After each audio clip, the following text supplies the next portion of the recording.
परळी नगर परिषदेच्या गटनेता निवडीमध्ये अजितदादांची राष्ट्रवादी आणि शिंदेच्या शिवसेनेला एमआयएमची साथ लागली आहे आणि यावरून ठाकरेंच्या शिवसेनेचे नेते अंबादास दानवेंनी शिंदेच्या शिवसेनेला सवाल विचारलेत। पाहूयात एक रिपोर्ट। परळी नगर परिषदेच्या गटनेते निवडीमध्ये अजितदादांची राष्ट्रवादी आणि शिंदेच्या शिवसेनेनं गट तयार केला। या गटामध्ये एका एमआयएमच्या सदस्याचा देखील समावेश आहे। गटनेता निवडीवेळी राष्ट्रवादीच्या वैजनाथ सोळंकेंना एमआयएमच्या नगरसेविका आयशा शेख यांनी पाठिंबा दिला। परळी नगर परिषदेत राष्ट्रवादी काँग्रेसचे 16 नगरसेवक आहेत। शिंदेच्या शिवसेनेचे 2 नगरसेवक, 5 अपक्ष आणि एमआयएमचा 1 नगरसेवक अशा 24 सदस्यांचा गट तयार करण्यात आलाय। भाजपच्या 7 सदस्यांनी स्वतंत्र गट निर्माण केला, तर विरोधी गटामध्ये काँग्रेसचा 1 आणि शरद पवारांच्या राष्ट्रवादीचे 2 नगरसेवक आहेत।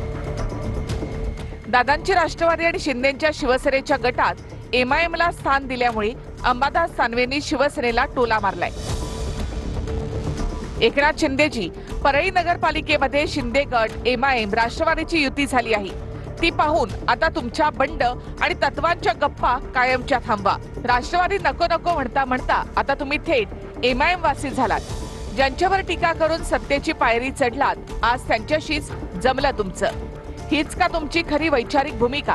परळीमधल्या या नव्या सत्तेच्या संसाराचा चेहरा महाराष्ट्रानं पाहिला आहे। शिंदेची ही नवी युती मुबारक, असं ट्विट अंबादास दानवे यांनी केलं।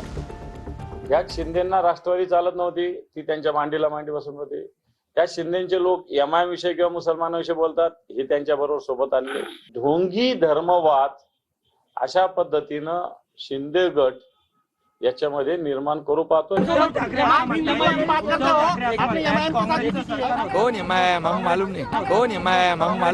एकनाथ शिंदे आमच्या नजरेतून तुम्ही बघायचं असेल तर गुस्ताखे रसूल ते सिर्फ मौलाना हे नाही आहे, ते जे साधू होता ना, ते महाराज नाही आहे गुस्ताखे रसूल। आमच्या नजरेत एकनाथ शिंदे सुद्धा गुस्ताखे रसूल आहे। म्हणून आम्ही कोणत्याही परिस्थितीमध्ये भाजप नाही, एकनाथ शिंदे नाही। सभागृहामध्ये आम्ही कुठल्याही नीच पातळीचं राजकारण आम्ही करणार नाहीत।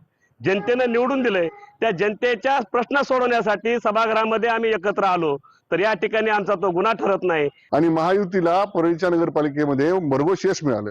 त्यात शिवसेनेच्या 2 जागा निवडून आल्या आणि मोठा पक्ष म्हणून शिवसेनेने गटनेता म्हणून राष्ट्रवादी काँग्रेसला पाठिंबा दिलेला आहे। त्याच्यामध्ये एमआयएमशी युती केली किंवा एमआयएमचा इथं काही संबंध